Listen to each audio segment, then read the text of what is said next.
Hi ಸ್ನೇಹಿತರೆ, ಎಲ್ಲರಿಗೂ welcome to my channel. ನಿಮ್ಮ ಪ್ರೀತಿಯ ಇಂಪಾರ್ಟೆಂಟ್ ಚಾನಲ್ಗೆ ಸ್ವಾಗತ, ಸುಸ್ವಾಗತ. ಬನ್ನಿ, ಹಾಗಾದರೆ ನಾವು ಇವತ್ತು ಮತ್ತೊಂದು ಮಾಹಿತಿ ಪ್ರಕಾರ ನಿಮ್ಮ ಮುಂದೆ ತೆಗೆದುಕೊಂಡು ಬಂದಿದ್ದೇವೆ. ಎಲ್ಲರಿಗೂ ಈಗಾಗಲೇ ಕಾಲ್ಫಾರ್ಮ್ ಅಂತ ವಿಲೇಜ್ ಅಕೌಂಟೆಂಟ್ ರಿಕ್ರೂಟ್ಮೆಂಟ್ ಕನ್ನಡ ಕಡ್ಡಾಯ ಪ್ರಶ್ನೆ ಪತ್ರಿಕೆಯನ್ನು ಎಲ್ಲರೂ ಬರೆದಿದ್ದಾರೆ. ಸಾಕಷ್ಟು ಜನರು ಮುಂದಿನ ಮುಖ್ಯ ಪರೀಕ್ಷೆಯನ್ನು ಬರೆಯಲಿದ್ದಾರೆ. ಈ ಮುಂದಿನ ಪ್ರಶ್ನೆ ಪತ್ರಿಕೆಗಳಲ್ಲಿ ಸಾಕಷ್ಟು ನಿಮಗೆ ಗೊಂದಲಗಳಿರ್ಬೋದು. ನಾವು ಅವುಗಳನ್ನು ಬಗೆಹರಿಸುತ್ತೇವೆ. ಎಕ್ಸಾಮ್ಗೆ ಮತ್ತು ಪೇಪರ್ 1 ಪೇಪರ್ 2ಗೆ ಸಂಬಂಧಪಟ್ಟಂತೆ ಮತ್ತು ಹುದ್ದೆಗಳಿಗೆ ಸಂಬಂಧಪಟ್ಟಂತೆ ಮತ್ತು ಯಾವ ಬುಕ್ಗಳನ್ನು ತೆಗೆದುಕೊಂಡ್ರೆ ಈಜಿ ನಾವು ಸೆಲೆಕ್ಷನ್ ಮಾಡ್ಬೋದು ಮತ್ತು 1:1ಗೆ ಸಂಬಂಧಪಟ್ಟಂತೆ ನೀವು ಈಗಾಗಲೇ ಸಾಕಷ್ಟು ಯೂಟ್ಯೂಬ್ ಚಾನಲ್ಗಳಲ್ಲಿ ನೀವು ನೋಡಿ ತೆಗೆದುಕೊಂಡಿರ್ಬೋದು. ಸಾಕಷ್ಟು ವಿಡಿಯೋಗಳನ್ನು ನೋಡಿ ನೀವು ತಲೆ ಗೊಂದಲಗಳಿರ್ಬೋದು. ಯಾವ ಬುಕ್ಕನ್ನು ಓದಬೇಕು, ಯಾವ ಪುಸ್ತಕವನ್ನು ಓದಬೇಕು, ಹೀಗೆ ಸಾಕಷ್ಟು ಗೊಂದಲಗಳಿಗೆ ನಾವು ಈ ವಿಡಿಯೋ ಮೂಲಕ ಪರಿಹಾರ ಕೊಡ್ತೇವೆ. ಬನ್ನಿ ಸ್ನೇಹಿತರೆ, ಯಾರೆಲ್ಲ ಮೊದಲ ಬಾರಿಗೆ ನಾನು ವಿಡಿಯೋ ನೋಡ್ತಿದ್ದಾರೆ ದಯವಿಟ್ಟು ಸಬ್ಸ್ಕ್ರೈಬ್ ಮಾಡ್ಕೊಳ್ಳಿ. ಬನ್ನಿ, ಮೊದಲ ಬಾರಿಗೆ ನಾವು ಬ್ರೀಫ್ ಆಗಿ ಒಂದು ಇನ್ಫಾರ್ಮೇಷನ್ ನೋಡ್ಕೊಂಬರೋಣ.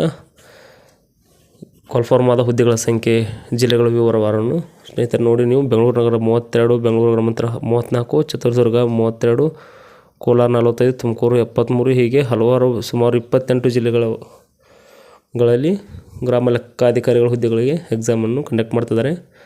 ಸಾಕಷ್ಟು ಹುದ್ದೆಗಳನ್ನು ನೋಡಿದ ಪ್ರಕಾರ ತುಮಕೂರಲ್ಲಿ ಹೈಯೆಸ್ಟ್ ಸಂಖ್ಯೆ ಹುದ್ದೆಗಳು ಖಾಲಿ ಇರುವುದು ಕಂಡುಬರುತ್ತದೆ.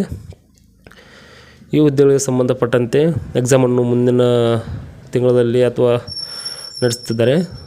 ಅದಕ್ಕೆ ಸಂಬಂಧಪಟ್ಟಂತೆ ಕೆಲವು ನಾವು ಮುಖ್ಯವಾದ ವಿಷಯಗಳು ನೋಡ್ಕೊಂಬರೋಣ ಸ್ನೇಹಿತರೆ. ಇಲ್ಲಿ ಊರಿಗೆ ಈ ಹುದ್ದೆಗೆ ವಿದ್ಯಾರ್ಥಿಗೆ ನೋಡಿದರೆ PUC ಪಾಸ್ ಆಗಿದ್ರೆ ಸಾಕು, ಡಿಪ್ಲೊಮಾ ಆಗಿದ್ದರೆ ಸಾಕು, ITI ಕೋರ್ಸ್ ಆಗಿದ್ದರೆ ಸಾಕು, ಯಾರು ಬೇಕಾದರೂ ಹಾಕ್ಬೋದಿತ್ತು. ಇನ್ನು ಎಕ್ಸಾಮ್ಗೆ ಸಂಬಂಧಪಟ್ಟಂತೆ ಪ್ರಶ್ನೆ ಪತ್ರಿಕೆ ಮತ್ತು ಪ್ರಶ್ನೆ ಪತ್ರಿಕೆ ಎರಡೂ ರೀತಿಯ ಪ್ರಶ್ನೆ ಪತ್ರಿಕೆಗಳಿರ್ತವೆ. ಮೊದಲನೇ ಪ್ರಶ್ನೆ ಪತ್ರಿಕೆ ಸಾಕಷ್ಟು ಸಂಬಂಧಿಸಿದ ವಿಷಯಗಳಿಗೆ ಸಂಬಂಧಿಸಿದೆ, ಪ್ರಚಲಿತ ಘಟನೆಗಳಿಗೆ ಸಂಬಂಧಿಸಿದೆ, ಇತಿಹಾಸಕ್ಕೆ ಸಂಬಂಧಪಟ್ಟಿರುತ್ತದೆ, ಭೂಗೋಳಶಾಸ್ತ್ರಕ್ಕೆ ಸಂಬಂಧಪಟ್ಟಿರುತ್ತದೆ ಹಾಗೂ ಸಂವಿಧಾನಕ್ಕೆ ಸಂಬಂಧಪಟ್ಟಿರುತ್ತದೆ ಮತ್ತು ಪಂಚಾಯತ್ ಗ್ರಾಮೀಣ ಅಭಿವೃದ್ಧಿ ಸಂಸ್ಥೆಗೆ ಸಂಬಂಧಪಟ್ಟಿರುತ್ತದೆ.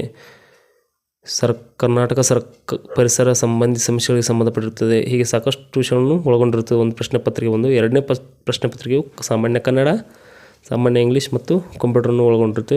ಎರಡೂ ಪೇಪರ್ಗಳು ಕೂಡಿ 200 ಮಾರ್ಕ್ಸ್ಗೆ ಎಕ್ಸಾಮ್ ತೆಗೆದುಕೊಂಡಿರ್ತಾರೆ.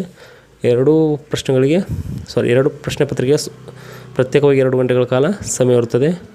ಹೀಗಾದರೆ ಯಾವ ಪುಸ್ತಕವನ್ನು ಓದಿದರೆ ನಾವು ಮೊದಲ ಬಾರಿಗೆ ಅಥವಾ ಫಸ್ಟ್ ಟೈಮ್ ಅಟೆಂಪ್ಟಲ್ಲಿ ಕ್ಲಿಕ್ ಬಂದು ನೋಡೋಣಾದರೆ, ನಮ್ಮ ಸಾಕಷ್ಟು ಅಭ್ಯರ್ಥಿಗಳು ಸೆಲೆಕ್ಷನ್ ಆದವ್ರ ಮಾಹಿತಿ ಪ್ರಕಾರ ಮೊದಲ ಬಾರಿ ದೈನಂದಿನ ಪ್ರಚಲಿತ ಘಟನೆಗಳಿಗೆ ನೀವು ಸಾಕಷ್ಟು ಮಾರುಕಟ್ಟೆಯಲ್ಲಿ ಲಭ್ಯವಿರುವ ಸ್ಪರ್ಧಾ ಸ್ಫೂರ್ತಿ ಅಥವಾ ಸ್ಪರ್ಧಾ ವಿಜೇತ ಯಾವುದರಲ್ಲಿ ಒಂದು ತೆಗೆದುಕೊಂಡು ಹೋದರೆ ಉತ್ತಮ ಎಂದು ನಮ್ಮ ಅಭಿಪ್ರಾಯವಾಗಿದೆ. ಮತ್ತು ಅದೇ ರೀತಿ ಇತಿಹಾಸಕ್ಕೆ ಸಂಬಂಧಪಟ್ಟಂತೆ ನೋಡೋದಾದರೆ ಸ್ನೇಹಿತರೆ, ಇತಿಹಾಸಕ್ಕೆ ಸಂಬಂಧಪಟ್ಟಂತೆ ಸಾಕಷ್ಟು ಪ್ರಶ್ನೆಗಳು ತಾವು ನೋಡಿರ್ಬೋದು. ಇಲ್ಲಿ ನಾನು ತೋರಿಸಿದ ಪ್ರಾಚೀನ ಭಾರತ ಇತಿಹಾಸ, ಮಧ್ಯ ಭಾರತ ಇತಿಹಾಸ, ಆಧುನಿಕ ಭಾರತ ಇತಿಹಾಸ ಸಂಬಂಧಪಟ್ಟ KS ಸದಾಶಿವರ ಅತ್ಯುತ್ತಮ ಬುಕ್ ಆಗಿ ಸ್ನೇಹಿತರೆ. ಇದನ್ನು ತೆಗೆದುಕೊಂಡ್ರೆ ಯಾವುದೇ ನೀವು KS ಕೂಡ ಪಾಸ್ ಆಗ್ಬೋದು, ಯಾವುದೇ ರೀತಿ ಮುಲಾಜಿಲ್ಲದೆ. ನಂತರ ನೋಡೋದಾದ್ರೆ ಭೂಗೋಳಶಾಸ್ತ್ರಕ್ಕೆ ಸಂಬಂಧಪಟ್ಟಂತೆ ಇನ್ನೊಬ್ಬರು ಕರ್ನಾಟಕದ ಬಹುಮುಖ್ಯ ಆತರಿಂದ ಗುರುತಿಸಿಕೊಂಡಿರುವ ಇವರ ಪುಸ್ತಕ ಡಾಕ್ಟರ್ ರಂಗನಾಥ್ ಅವರು. ಇವರು ಕರ್ನಾಟಕ ಪ್ರಾದೇಶಿಕ ಭೂಗೋಳಶಾಸ್ತ್ರ ಸ್ನೇಹಿತರೆ. ಇದು ಒಂದು ಪುಸ್ತಕ ಮಾತ್ರ, ಯಾವುದೇ ಎಕ್ಸಾಮ್ ಬರೆದ್ರೂ ಈಸಿಲಿ ಪಾಸ್ ಆಗ್ಬೋದು. ಅದೇ ರೀತಿ ಸೈನ್ಸ್, ಇದು ಬಹುಮುಖ್ಯ ವಿಷಯ ಸ್ನೇಹಿತರೆ. ಎಷ್ಟೋ ಆರ್ಟ್ಸ್ ವಿದ್ಯಾರ್ಥಿಗಳು, ಕಾಮರ್ಸ್ ವಿದ್ಯಾರ್ಥಿಗಳು ಸೈನ್ಸ್ ಅಂದರೆ ಕಬ್ಬಿಣ ಕಡಲೆ ಕೂಡ ಆಗಿರ್ತದೆ. ಅದಕ್ಕೋಸ್ಕರ ಈ 4G ಸೈನ್ಸ್ ಟೆಕ್ನಾಲಜಿ ಪುಸ್ತಕವು ಈಗ ಇತ್ತೀಚಿನ ದಿನಗಳಲ್ಲಿ ಬಹು ಸದ್ದು ಮಾಡುತ್ತಿರುವ ಪುಸ್ತಕವಾಗಿದೆ. ರವಿ HN ಅವರು ಬರೆದ ಈ ಪುಸ್ತಕವು ಆರ್ಟ್ಸ್ ಕಾಮರ್ಸ್ ಸ್ಟೂಡೆಂಟ್ಗಳಿಗೆ ಬಹು ಈಜಿಲಿ ಗೊತ್ತಾಗಿರೋ ರೀತಿ ಬರೆದಿದ್ದಾರೆ. ಇದೇ ರೀತಿ ನಂತರ ಎರಡನೇ ಪ್ರಶ್ನೆ ಪತ್ರಿಕೆ ಕನ್ನಡ, ಇಂಗ್ಲೀಷ್, ಕಂಪ್ಯೂಟರ್ ಬಗ್ಗೆ ಹೇಳಿದ್ದಾರೆ ಸ್ನೇಹಿತರೆ.